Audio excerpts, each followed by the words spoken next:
spotlight shines another bright light into your homes this season. Sector Spotlight. Sector Spotlight.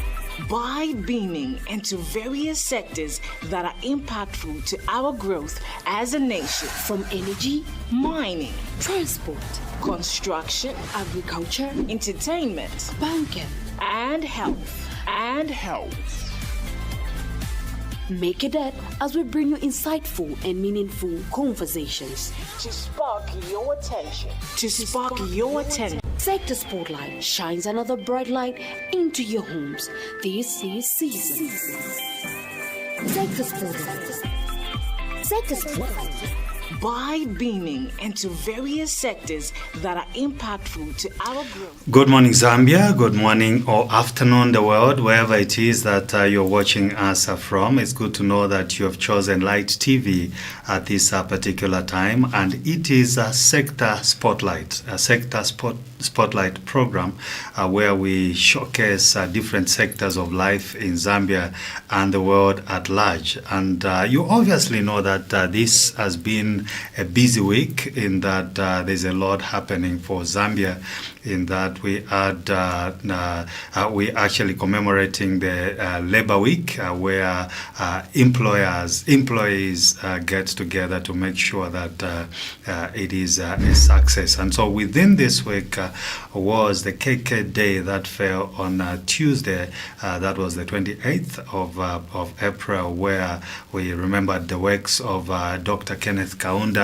And then on the same day as well, we did commemorate the Gabon disaster, where our heroes, football heroes perished, and Libreville, Gabon, where they perished. And so we commemorated that. And as a build-up to that, this Friday would be Labor Day, that is International Labor Day. And so we commemorate the Labor Week, where we make sure that all is said and done.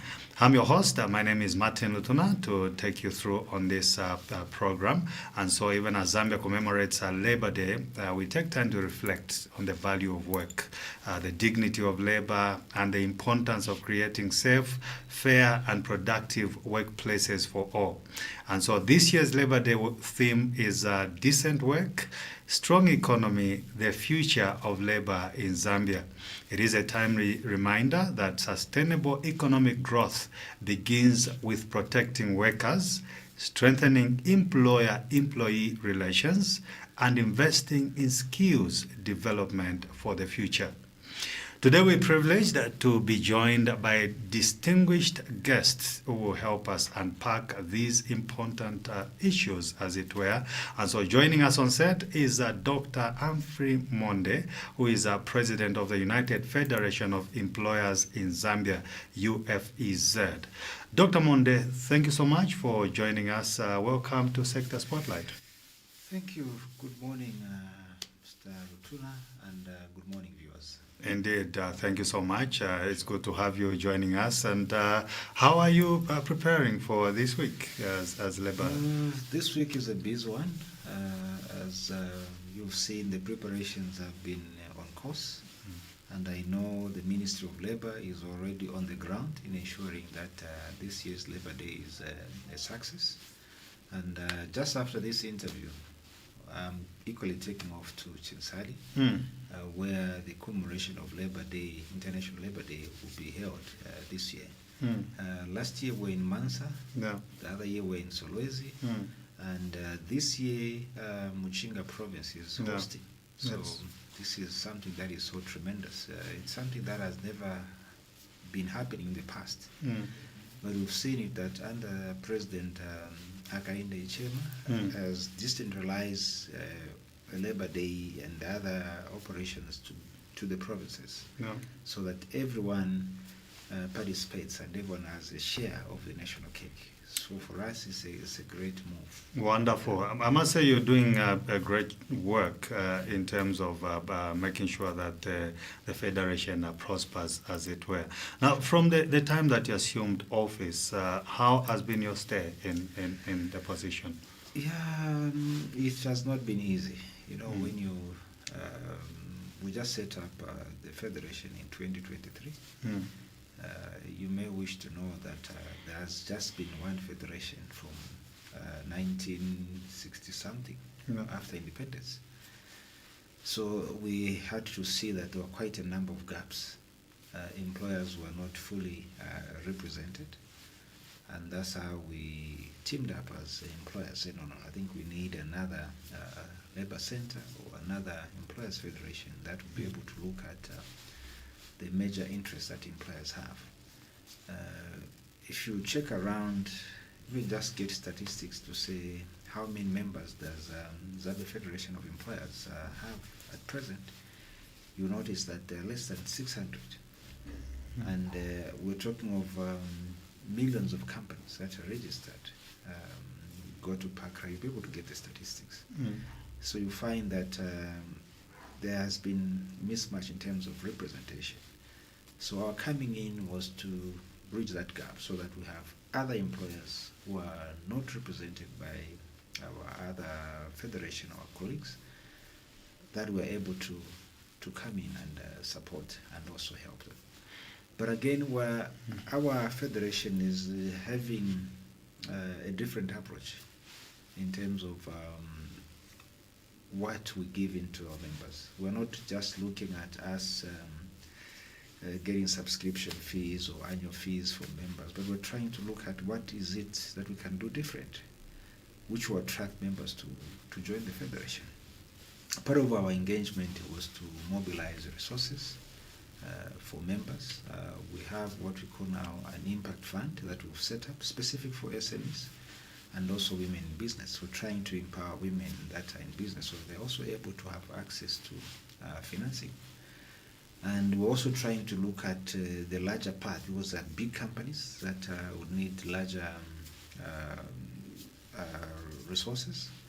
So we have partnered with Business Africa, which is a confederation, employers federation at the African continent, and where we have working with the companies. And France was in France, we're linking them, and as I'm stating, there's a conference in Kenya and Nairobi starting on the 11th to 12th.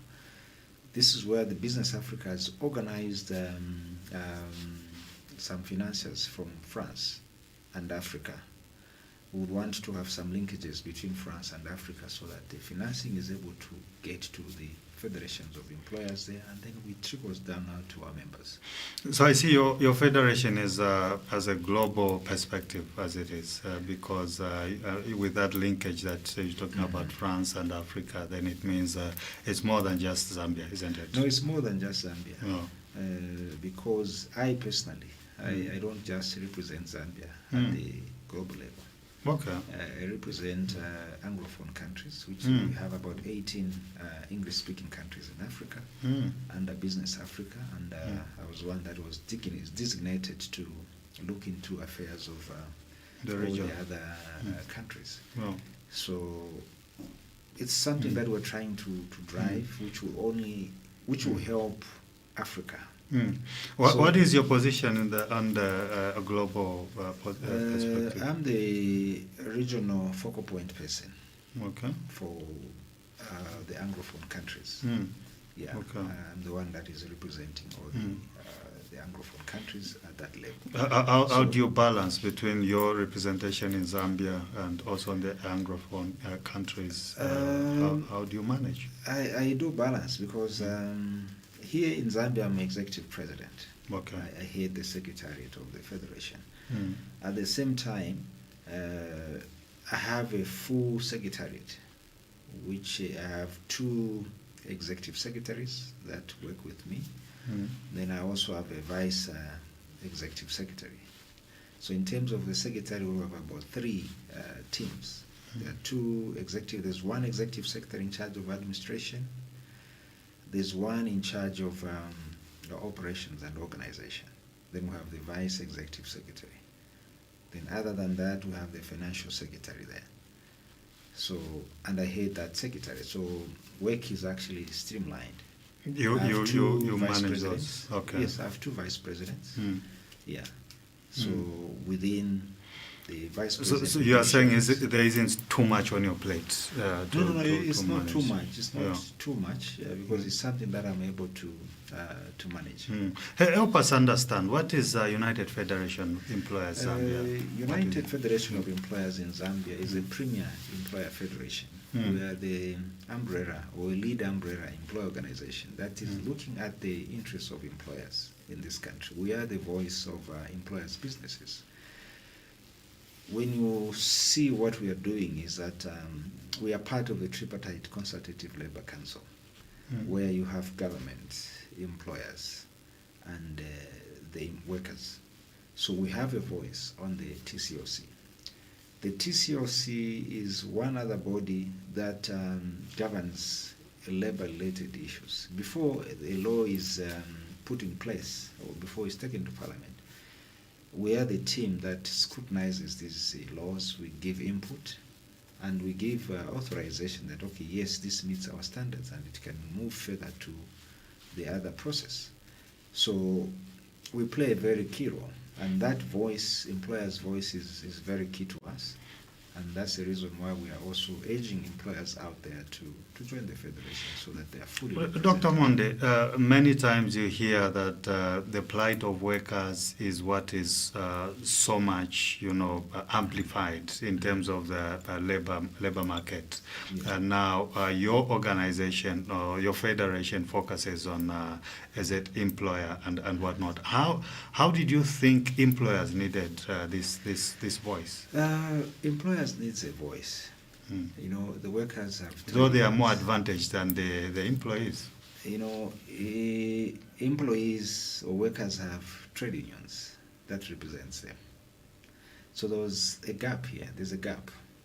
Because if you are represented and then the employer is not represented, then... Why represent the employer? Because he has more muscle than the employees. That's why employees have trade unions, because they should speak to the powers. No, it's not that the employer has more muscle, no. They don't have. No, there are specific issues that employers also need representation. I will tell you, today, you've seen how employees or trade unions would just wake up today. They would issue alarming statements in the public space, issuing threats to employers. And because this employer is not represented, it will just remain mute. So there's need also for employers to be represented. Their voice has to be heard. In as much as I have an upper hand, that does not mean that I can be able to articulate issues the way the federation is able to engage. As a federation, we're able to engage government at that higher level. At times, employers, it's very difficult for them to come out because of certain fears and so on. But with us, we're able to interface whichever ministry, whichever government, whichever trade union that is involved. So what I'm getting from is that at times employers may be disadvantaged, that they fail to speak, and then you come in and help. That said, how do you relate with Ministry of Labor as well as ZCTU? What is your relationship? We relate very well with the government, with the Ministry of Labor, and the Labor Commissioner's office has been very open office. It's an office where you don't need to make an appointment. In the past, it was very difficult to see the Labor Commissioner. But today, you can easily walk in the Labor Commissioner's office without an appointment, and you'll be able to attend to you. This Labor Commissioner who is there now is somebody who is very accommodative. From the time that Givens Mutengwa, Labor Commissioner, took office, you've never heard that workers have gone on a strike, or there's a ghost law. Why is it that? He's somebody who engages people. He understands the issues to do with social dialogue. Social dialogue is a key. Those days for you to see a labor commissioner, you can write appointment letters there and then, or seek for appointment, nothing will be given. And workers, because of that anger, if it's a trade union, so it's employers, they'll just take it upon themselves. After all, there's no room. We're not accommodated. But because of that room where everyone is free to express themselves, they can say whatever they want to say. He will listen to them and will be able to guide them on how things are done. And that's how it's supposed to be done. So we commend the government for the openness and the social dialogue aspect that I've introduced, which is an open door minded, have an open door policy, which allows anybody, even any ordinary citizen, can walk into the ministry's office and will be given the attention that they deserve. In terms of ZCTU, Zambia Congress of Trade, we're working with them. If you've seen, we've had a number of programs. We had the drivers' workshop on safety issues, and also just in the recent, is it 2 weeks, we had the summit, and ZCTU came to support us. Yeah. Wonderful. And you talked about employees not going on strike and whatnot, but there has been certain happenings in the media where you find that this employer is maybe disadvantaging the employees, maybe they are locked up in a place, or there are certain conditions are not met. And how do you speak to employers in those for areas? employers who don't follow the lay down procedures and rules, we don't support such. And the major reasons for such is that many of those employers are not members of any federation, so it becomes difficult for them to understand the issues that we're talking about. So your mandate ends with those that are registered with you? Yeah, our mandate, we can only speak for members. Okay. Those that are registered with us, we give them all the guidelines. We have training workshops, we have all those meetings. That's the reason why we're saying let all employers join, because most of the employers are not, they're just on their own, and they make a lot of mistakes. Issues of compliance, if you've noticed, if you go on the ground, you notice that the Ministry of Labour has been surcharging a lot of companies penalties for not complying, for not following the employment code, for not following the health and safety issues, even just the policies. Many companies are failing to even just come up with a policy. So we're trying to encourage employers out there that you have this room, and we have also set up an employer's desk, which is a legal desk where employers can come and seek for advice at free of service. We're not even charging them for those services that we're offering to them. So who qualifies for Zambia Federation of Employers? No, it's actually United Federation of Employers. United, it's any employer who has employed between 1 to 5 employees. You qualify to be an employer. Okay. So anybody who has employees, or you've employed some workers there, you qualify to be. What are your goals and objectives in all this? Our goals and objectives basically is to advocate for some governance issues within the labor fraternity, and also we're a voice of the businesses out there. When we're a voice, we're able to speak on issues that affect employers. In as much as employers have an upper hand, employers have got also issues to talk about.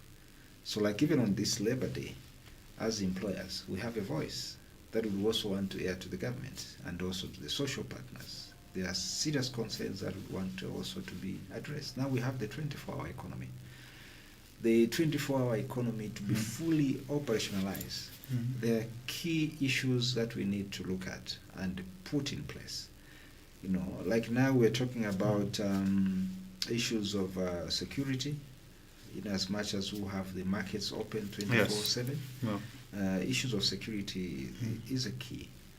And also would love to see a situation where we have an SI set specific for the transport sector. Transport sector is very, very key to us, and we need to do a lot of sensitization. I did tell you about the drivers' workshop that we had. Yes, the one, that was early this year. I think that was in February. We were trying to see how we can also equip and empower drivers for safety, and also employers in the transport sector, so that the safety issues are adhered to. But again, there are also some issues we need to work around the 24-hour economy. We're doing, apparently as I'm talking, we're doing, this is a research. We're doing a 6-month study on road safety. And we're trying to see what are the gaps, what are the challenges, why are we having all these. So within the statistics that we'll be able to get from the Road Transport and Safety Agency and other stakeholders, this is a work that we can't do on our own. It's a work that everyone should be involved. We set the tone, and now we're asking that other players can also come in, so that by the end of the day we have a win-win situation. I think you've seen the 24-hour economy for the transport sector has not yet been unlocked yet. I've seen some guidance that has been given that the transport sector has to be on a little bit hold until, because those are some of the issues now we're trying to address, and which we even raised even before the 24-hour economy came in. We had already seen that there are gaps here, and this is what we're trying to put forth, and all we need is support from government and all the social partners. So by the end of the day, Dr. Monde, you did mention to say you are an advocate as well as a voice for the employers. Many of your employers have been accused of bribing either labor commissioners or is it labor officers when there's a dispute, and many of them, nothing, they haven't, no one has spoken for them, no one has come out. And so if you are such a voice for the employers, why is it that many of these stories have gone and there hasn't been anything said to that effect? I would state that those reports that always come, most of them, they are not substantial report with no facts. It's just a assumptions. Okay, because the labor commissioner or the labor officer came in because there's an issue. People think, oh, because when you go to a company, the labor, whether it's a labor commissioner, so you cannot go and meet the employees. You meet management first. So many people, they have that, because I've met the management. Because when you come to my company, you come to my house, you can't talk to my my daughter, my son, and then you start whatever you want to do. You have to. But you greet your daughter because your daughter is on the way, so you greet them and then they show you where is your dad. But if I'm just going to come straight to your house, the house, the children will say, "What are you doing with my father?" Sir, in the company setup, whenever you want to do anything, you have to get authorization. Even when a union wants to recruit workers at a farm, or whether it's a farm or it's a company, you cannot just walk in and start recruiting. You have to get permission and authorization. So I've come for this mission. And then once it's known, then you are given the authority to meet the workers. What do you think would be the assumption of workers if these labor officers or your federation just go straight to the employer, talk to them, and you don't address these employees, you walk out and go? What do you think? What do they assume? Employers have got their own issues. Let's say me, when I get to a company, the one who is my member is the employer. I cannot go to the worker. I go to the employer who is my member, and that's the one I represent. Okay, so if the employer there says, okay, we want you to address our workers, we have got these issues and so on, through them, we can have a chat with the workers. It's not an issue, because we are, from even the collective bargaining process, we are part of that. A company would ask us to send a team to help them with the negotiations. We'll do that. Dr. Monde, some employers may not affiliate with your federation, United Federation of Employees, employers, because they think you're just about getting subscription, subscription fees, and according to them, it's not necessary. What do you say to that? Those employers who have such minds have preconceived minds. What is even that subscription going to do? For us, let me speak on my behalf. Me, I'm an employer. I run businesses. Okay? when you talk of a subscription of 2 kwacha, 3 kwacha, that's not necessarily our focus. Our bigger focus is to have the employer fully represented. The issues of money, they come at last. It's not a primary issue that we have to talk. That's the reason why our federation has done it in a different way. As we've gone a route where we're even looking for finances for our members. Okay. Our members are struggling to find the resources. We look for finances, say, here, resources are here, sit here. Okay? We're not an entity that is just looking at mutual affiliations. Like now, I'll tell you that we're going to ILO. We have an ILO conference starting on the 1st of June to 14th to 12th of June this year. When you look at just sending a delegation to ILO, it's a lot of money. When we put our resources together, our subscription together, it's a little bit, it can't accommodate the entire team that we're sending. Like this year, we're sending about 8 members, of our members, who are going to Geneva. That's right. Dr. Monde, why do you think it's important for an employer to affiliate with United Federation of Employers instead of investing in a legal team at their company to make sure that they are represented than your representation? You know, when you talk about the lawyers, lawyers cannot represent employers on the TCOC. They have no space there. Okay. Just like us as employers, we have no space in the legal fraternity there. As we have a voice under the Ministry of Labour through the Tripartite Consultative Labour Council, we have a seat there. Because so you are aware the lawyers can't be? Yes. Okay. The lawyers have no space in the TCOC because there is government, employers, and workers. So there's no seat there for lawyers. So lawyers have got their law that they're playing, they have their part. When it comes to legal representation in court and all these other parts, yes. But when it comes into employer representation, we are the voice. And we have that key mandate. And we speak for employers' businesses. So you would rather the employees, is it the employers are affiliated to the United Federation of Employers? Yes. Than be comfortable that they have lawyers in that corporation? Yes. Because, you know, lawyers, they have got their own mandate that they do when matters are, maybe when they're in court. But for us, we're not dealing with the court matters out there. As we deal with social dialogue, what we're doing is that we would want, even before a matter goes to court, we address it at that level. Okay. It's social dialogue. When we have got an issue, we sit on the round table. We discuss. Oh, the workers have concerns. We sit down with them, hear their views, and then we come to a consensus. So you sort out matters before they escalate. Yes, you sort out matter before they escalate, before you go to court. Because the court is a last resolution.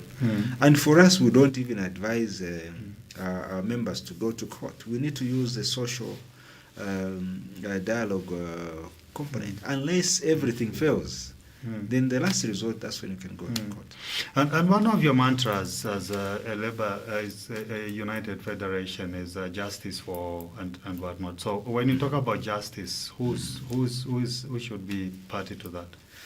You know, social justice should be for all, regardless of who it is. Whether it's the employer, it's the employee, they must be accorded social justice.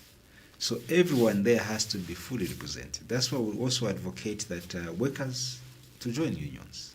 If they're not able to join, let them form the union, because the law allows them to form or belong to a trade union of their choice in relation to the Industrial Labour Relations Act, Cap 269, Section 5 of the laws of Zambia. And also the Republican Constitution, Cap 1, Section 21, allows workers to form or belong to Dr. Monde, how long do you think the perception that there is enmity between employees and employers? I'm sure you know, as an employer, there's this perception that this man or woman who has employed me, they are ripping off me, they are taking advantage of me, what they're paying me is not what I should get, and maybe the employer also is looking at a profit, is So there has been this tug of war over the years that the employer is getting an upper hand than. So there's this that exists. So how do you relate with your employer affiliates to make sure that there is a relationship that is harmonized with the employees? You know, what is important is to have a good relationship with your workers. You know, when workers are motivated, even your business will thrive. What is motivation when you talk about they are motivated? You know, I'll What tell are you one doing? thing. Yeah. It's not about big monies that you pay your workers. It's about how you treat them and how you handle them. And also how you pay them. Because workers that get to work, 1 to 30, come month end, they can't receive a salary. They would receive a salary after 5 months. And you expect them to be productive? The answer is no. So whether they receive a little amount, but let it come on time, and you also value their work, you respect them, then you'll see that your business is going to thrive. But many employers out there, because they have the upper hand, they have the financial muscle, they just demean their employees, they just undermine them. Even when they look at them, you know, employees are undermined. It should not be like that. Can the employer say, since there wasn't money this month, we didn't make enough, so you can't get paid until we have money as the employer? As an employer, me, I will tell you, it's our responsibility. It's just like you have children in a home. When you have children in a home, they expect to have food. Whether you have money or no money, they have to eat. This is how I treat my own employees, my own workers. It's my responsibility to look for resources, to pay them. If the business is not doing well, I have to have another plan and ensure that my workers are paid. Because if workers are not paid, they'll be demotivated. Even the performance will go down. Even those good workers that you have, because when you talk, we are not paying them. The landlord, you burn them because they've not paid rent. They have bills to settle at school. And all these issues, put them together. The performance worker who was at that part, the performance will dwindle and come down. And you'll be one complaint, but why has the performance, even when you sit down in those performance management meetings, say, no, let's review the performance of this, but you find that the performance has gone down. But who has caused that performance to go down? The employer contributed. And Because of lack of the employer thinks, no, you are just lazy because you should have been working. Isn't No. it? You should have brought the money. It shouldn't be like that. It shouldn't be. What conversations do you have with your employer affiliates? In this You know, with our employer affiliates, we have had several engagements with them, where we also do, just to orient them about also customer service. You know, when you have customers, you need to take care of them, because they're the ones that brings money. And also when you have your employees, treat them well, because they're the ones who are able to manage. You know, I've seen companies, I've been to companies, you go, you want to buy some products in the shop. The same employees working in that company will tell you, sir, no, this one, no, just see, get this number. The next door there, you can go and buy from there. I've seen that as well. You've seen it? Yes, I've seen Why that. are they doing that? There's something wrong that I've seen in their company. So they don't want the owner to benefit. They don't want the owner to benefit because of certain things. Maybe sometimes also is a treatment, how you treat your workers. So workers, by the end of the day, they will result into other options. Then you fire them. Yeah, even firing, there are procedures that you need to. You can't just wake up today and say I'm firing. There must be some disciplinary processes that There has to be a process. undertaken. But I've seen it; it's happening, and that's the reason why I'm saying, as employers, we have got a very huge responsibility. I know on the worker side, workers' education is very important. The trade unions have a right and they have a role to play in ensuring that their members, their workers, are educated. Equally, us as employers. Employers' education is a key, because many employers, yes, they may be employers, but they may not understand these labor laws. They may not understand what is on the ground. It doesn't mean when I'm an employer, then I know everything. No. Where do they get that education? The employers that don't have that education. It becomes difficult. That's why we have all these non-compliance issues, because some employers just decide, okay, I'll be on my own. By the end of the day, they have no information. They have no data. They have not even read these labor laws. So they don't even know what to do. So many times they found themselves wanting because of not being oriented.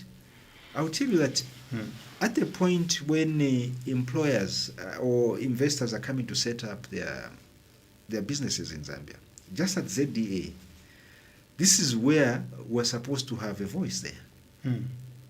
And educate these employers. Before you start your business in Zambia, these are our rules. These are our do's and don'ts. But Zambia does that. No.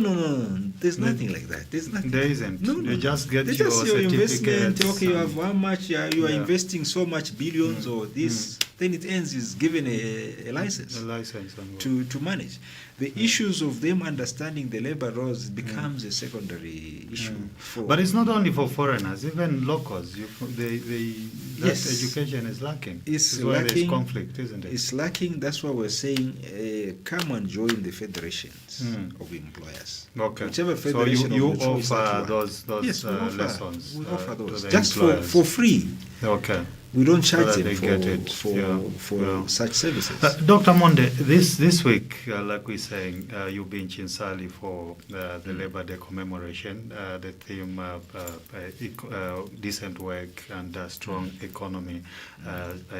What future for Zambia, labor in Zambia. How do you interpret the theme for this year? You know, the theme is a very, very good. It's a thought theme that has been set. And when you talk of decent work, decent work comes in with protection of workers. Workers have to be protected. From what? Workers have to be protected from abuse. Employers should not abuse their workers. Employers should ensure that the workers' contributions towards their pension, which is NAPSA, are remitted on time and on a monthly basis, because this is what will entail after this worker has worked for so many years. I've seen a number of workers who had worked in the past. When there was a partial withdrawal, some workers didn't benefit because their employers were not remitting subscriptions to or monthly returns to NAPSA. So a number of workers had those challenges. The partial, yes, the partial is there, but when they check the books, the employer is at default. So, wasn't it a mandate for government or NAPSA to make sure that the employer is put to task? They need to compensate, isn't it? Was there any litigation? You know, but you find again some companies closed. Some owners even left the country. They went under liquidation. So where would NAPSA get these employers? You know, that's what I'm saying. Some employers would come here and then immediately after they have made their monies, they go. And these workers, again, at times, maybe they are not even following up with NAPSA to check whether these remittances were done.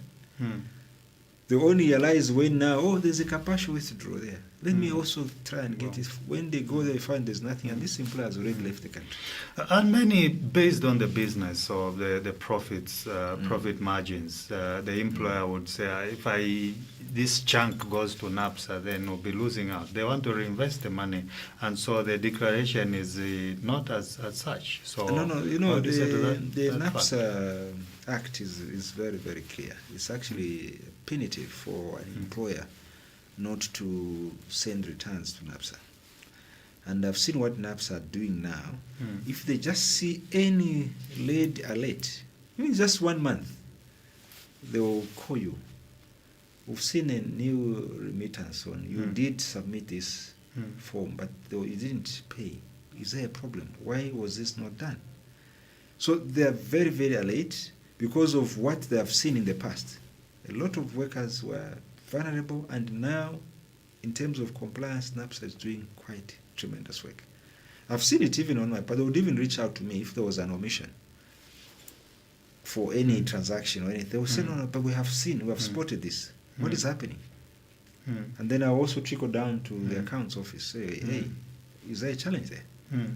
What is the problem? and then they'll be able to do some. Maybe though you don't speak for workers, but what must workers do when they assume that their employers are remitting to NAPSA, or is it pensions, and yet they are not very sure? They're not. Maybe they doubt. What must they be doing? What workers can do is to go to NAPSA and check. also just give them their contact numbers. Because NAPSA, they are able to send direct to an employee that your employer has sent this, and you're able to receive a message on a monthly basis. When your employer sends the return, you'll be able to receive a message on your phone, and NAPSA has done that one. So it's very, very, very important that workers understand. They can also visit any NAPSA offices, because NAPSA, they are almost in every district. So they can get to any NAPSA office and they can still be assisted and attended to. Where are you as a United Federation of Employers? Are you just in Lusaka, or you are decentralized? No, we have decentralized now. Okay. We have a provincial coordinator for Copper Belt province, and we've also a provincial coordinator for Southern and Lusaka. So far, we've only done 3 provinces where we have provincial coordinators. So, provincial coordinator for Lusaka, this is where our headquarters is, but we also have a provincial office. Then Copper Belt and Southern. We're yet to expand to other provinces. And you said you have just about 600 employers. No. I was talking about us. We are about 450. Somewhere there. 450 affiliates. No, 450. And when you talk of us, we only came in office in 2023. Yeah. But now I'm talking about the other federation, which has been in existence since independence. Yeah. They're only talking of 600. So I'm saying you can see that they so yours is moving gaps. at a fast speed. Yeah, there are serious gaps that we need to address quickly. Talking about the theme, a strong economy, how do you interpret that? What we need is a strong economy. And with the 24-hour economy. Yeah, I'm so glad that we have a president who understands these things. And we have a president who has a heart of the people. We have a president who agrees on social dialogue. When there are issues, quickly he would move in. Be it students crying, the president would move in to attend to the students. In the past, we've never seen such situations. Students would just make their noise there, you send the police on them. But we have a president who listens. Even when workers have issues, the president said, we would call, let's dialogue. Let's hear your views. And out of that, that's how we've been able to engage with all the social partners. And that's why I've seen that of late you've not seen or you've not heard to say, no, there's this, there's that. Whenever there's an issue, the team would move together.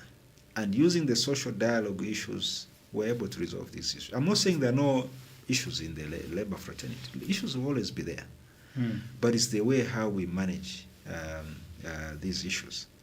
So from the employer's perspective, I think we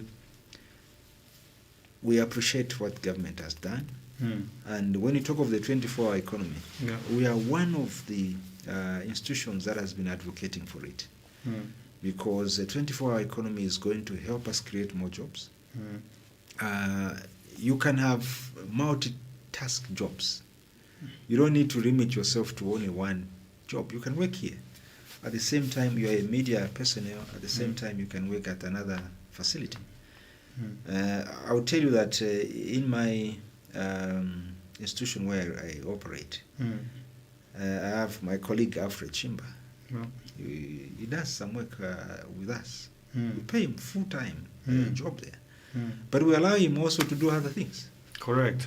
What is the future of labor in Zambia? When you talk of future of labor in Zambia, this one, it needs thinkers. Okay. It needs employers who are able to think. You know, as an employer, I love what Dr. Mushalika has been stating many times. When you have no project, expect no money. No project, no money. No project, no money. So when you have no project, you have nothing. You are running a business, and this business that you have has no direction. Then how are you going to make money? You can't. You can't. So whatever we are doing, even the future of work here, we need projects. For us to sustain whatever we are doing, we need projects. We cannot just say, no, we're an employers federation. We're waiting for the subscription to come from a member. But projects also matter. What kind of projects are we looking at? You know, you have to think outside the box. Okay. Like for us as a federation, I was telling you that we can't just sit, we're going to get a subscription from our member. This is our core business. Then we go and speak in the TCOC. Then we have done what? Have we done justice? No. As a federation, as I'm stating, we had to go out there, look for projects, which will bring financing to the federation, which will also bring financing to the members that we're representing. So we need to have projects that will allow us to be self-sustaining. Because if we all depend on donors, and today the donors just say, no, we're cutting ties, we're cutting the funding, what will happen? Have you seen how when Trump cut the funding for the USAID projects, what happened? A lot of Zambians lost jobs. Many of them are in the streets. Which shouldn't have happened. It shouldn't have happened. According to Dr. Monde, how do you speak to a situation where the employer in Zambia gets a contract? You're talking about the projects. A project someone has bidded, there's a bid either for government or private, and they are paid a huge chunk. Okay, someone is trying to get. The number is 0974 578988 or 0960 741864. An employer bids and they have succeeded. They are given huge chunk of money by government, and all they do is they get themselves a Pajero or a VX, and first of all is the trip to Dubai. They need to go and think about the project, and they need to make sure that they think properly. So even before the project is done. What do you say to such kind of employers? Yeah, this is where I see a challenge in many of us. You know, when you have some little money, you want to get to the other side of the part. But for me, what I look at is you need to look at your investment. What is it that you know, life always reaches you to a level where you're able Let's see if we can hear what. Hello, caller. You can come through again, 0974 578988. You may continue, Doctor. Yeah, so you need to reach a level where you've managed everything and everything is okay. Of course, following the normal procedure of that company, because every company I think have got laid down procedures and policies. You can't just wake up today and say, I'm going to buy a Pajero, I'm going to buy Hilux, I'm going to buy what? No. There must be some procedures. You need them for movement because you'll be going to different provinces, so you need those Pajeros, isn't it? No, but there are procedures. Okay. How do I just wake up today on my own personal capacity? Okay, I want to buy myself a Land Cruiser, or I want to buy myself A, B, C, D. No, there are procedures. If the company has a capacity to do that, and you're able to meet all your demands, your workers are not complaining that have not been paid for 5 months, and then they see you in. What do the workers think? Yeah, I think the boss is planning for us. So is no, it doesn't work it's like our that. think tank. It doesn't work like so that. So you have to think for them. Me, workers are very, very important. Okay. Yeah. I'm sure if those are the lessons you're having with your affiliates, then we'll see a Zambia different moving forward than people thinking when they're an employer, then they can take advantage and whatnot. No, that said, how have you prepared for this year's International Labour Day? This is International Labour Day. We have representation across the country. We have teams that will go to Southern, Northern, Eastern, Copper Belt, Wapula. So the entire country is fully represented. There are only some, there should be some gaps in terms of some places where we have not sent employers out there. And this is due to the fact that we don't have presence in most of those places. Okay. But we're trying to see what can be done into next presence in each province. I did state that so far we have only opened 3 provincial offices in the Eastern Copperbelt and Southern. Yeah, but we're trying to see that we are also able to go to other provinces. I know it's one step at a time. You know, in life at times we make a lot of mistakes. At times we just wake up, we want to open all these centers. Yeah. Then you have no capacity. So what events are lined up for this year's? Let's see if we can talk to this one. Hello, caller. I don't know, maybe it's the network. Yes, what events are lined up for events this that have been aligned for this year's Labor Day? There'll be speeches that will come from the labor movement, the workers, government, employers, and also social partners like ILO, who are very key to Zambian setup. They'll be able also to speak on issues that affect us. Hello? Hello, caller? Hello there? Hello. Hello, good morning, madam. Yes, is it sir? How are you? All right, thank you. We can't hear you. Are you maybe the volume on your TV or no? Okay. As we go towards the end of the show, maybe you can continue highlighting what you were saying. Yeah, going forward, what we are seeing ourselves in this country is a situation where we want to have every person to have a job. So every job for every person for every job. We don't want to see somebody being unemployed. Those that are not able to become entrepreneurs and looking for jobs would want How will that be realized? What plans? That will only be realized through the engagement that we are setting up now, where we're able to support SMEs. When we support SMEs, we support women in business. We anticipate that they're also going to employ 1 or 2, 3 employees out there. We give you the support. We expect you also to extend the support to 2 other 3 members or employees there. So we would want to have those kind of synergies where we create more jobs, because we realize that without jobs it becomes a little bit difficult to govern.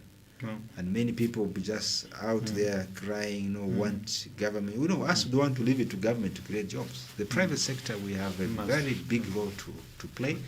And when you look at in terms of employment, the private sector has huge numbers in terms of and someone says government cannot employ everyone. No, they don't have they cannot employ everyone. Yeah. So we're here to complement government efforts. So what is the future of UFEZ? The future of UFEZ is not just an employer that advocates on issues to do with subscription fees, as I stated, or annual fees. Would want to be the ones creating employment. Want to be the one giving solutions to many challenges, many problems that the country is facing. I did state that we had some challenges in the transport sector. We moved in to organize the transport sector. Where we see a gap, we'll move in. Like now we had an investment summit. We're not only waiting for government to do that. We're doing it on our own because we want to support government and want to ensure that the private sector is also fully represented. So we're not just going to depend on the usual business as usual for subscriptions. No. Subscriptions, yes, are there. Members will subscribe. But by the end of the day, we want to give a service to our members. A service to your members. Maybe looking into that camera, why must employers come to United Federation of Employers than to any other organization? No, when you look at United Federation of Employers, it's an entity which is managed by employers themselves. That's the difference with us. when you go to our friends who are running a federation of employers, those majority of them, they are all employees. There's no employer there. They are employed as HR managers or HR officer. You're not an employer, you're an employee. Many times I've advocated, I said, you guys should form a trade union because you're employees, you're not employers. You know, when you talk of an employer, must be somebody who's running a business. Not when I'm employed as a human resource, then I go and masquerade that I'm an employer. No, you're not an employer. When you're an HR, you're employed as an HR, you're an HR officer, you're not an employer. You're not an employer. No. So in this business, for us to understand the dynamics of business, we need the employers who are running business, who understands the business model. That's the difference with us. With us, all our members are running businesses. Maybe there should be a stock take of what companies and whatnot check on employers. Are they affiliated? Would you do that census or something to see who is an affiliate, who has affiliated where and where, so that then statistics are there. Statistics are will be there, but as I've told you, majority of employers have not joined any federation. It's different for reasons known to themselves. Or it's deliberate.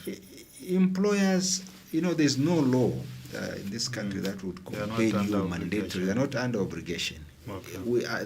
There's freedom of association. There's freedom of, of choice. So employers have a choice to join. But what we're trying to do is that we're trying to make things simpler. Okay. We're trying to make things different. The way we are playing this game, we should not be the way we do the same. Let me talk of the personal manager of the odd. A personal manager of the odd believe that if this bed is facing this side, you cannot move it this direction. You should only face this side. Why has it moved this side? Yeah. That's a perspective. But now we have the human capital colleagues who also understands things different. That's right. And that's the reason why I'm saying we need to understand the model of how we manage businesses. And for us to manage these businesses, we need not HR managers, no, because an HR manager is reporting to the owner of the company, of the business. So the owner of the business understands the business model. So we want employers themselves to drive the show because they're the ones who understand. But when you talk of if an HR is the one coming here to represent as an employer, when it's just an employee, what is it that they are going to tell the nation? Then it's a even the guidance, then everything is shattered. Your closing remarks, Dr. Monde. Closing remarks, we have this International Labor Day. I just want to encourage employers out there to support their workers who have served them faithfully by awarding them Labor Day awards in all the parts of the country. We have very good workers who have done great works in all the, they can still award them whatever that they have put forth, and also just a recognition of the great work that they're doing. Employers have to lead by example, and we have to walk the talk. So we are ready for the workers, and we are ready to support them. We are intertwined. There is no employer without the worker. Just like a worker, there can never be a worker without the employer. So we have to work together. All what we are asking for is that let's work as a team, and as a team we are going to your caution to those employers who are not motivating their employees and whatnot, what would you say to them? That there is always a start, or they should continue like that, not giving those motivations to their employees? What employers should do is that they have to honor their employees. Workers are doing quite tremendous work. That's why in some companies they will even have what you call monthly bonuses that will give the employees. This is part of motivation. So it should be something that employers have to embrace. I've seen companies would even buy a Hilux, Toyota Hilux, just to appreciate what this work has done in terms of sales. if your worker has done good sales in that particular year, you say, no, look at this company, the way it has reached to this level is because of this sales and marketing team. And they would compensate them for doing that great work. So this is something that we're also trying to look at and see to it that as employers, we walk the talk. We appreciate people that bring this, whatever we're doing here, I will tell you that employees play a very important role. Imagine that there's no worker that comes, even just to clean your place here, just for a week.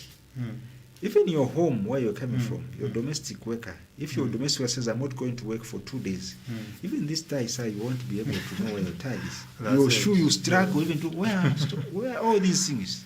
That's These right. workers play a very important role. They do. And we need them. Yeah, correct. Thank you. Yeah.